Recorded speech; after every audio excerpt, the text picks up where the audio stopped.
Hi all, welcome back to GSM Tips. In today's video, I will show you how to customize your control center on your Galaxy S25 Ultra. So this time it's changed a little bit. You have to swipe from the right hand side, from the top right, and you will get the control center. Of course, you can play around with it. Here, for example, you can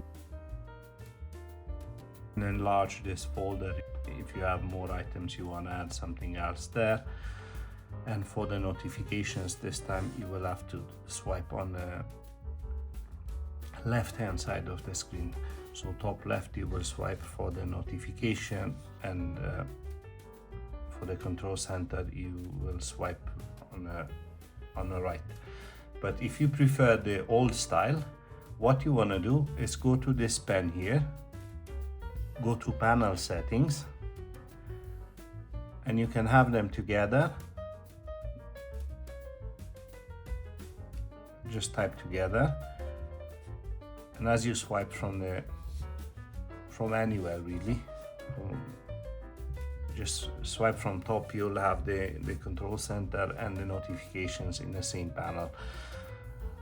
Now I prefer them separate, but as you wish, it's entirely up to you. You can customize it now, so that's good. Thanks for watching. I'll see you in the next one.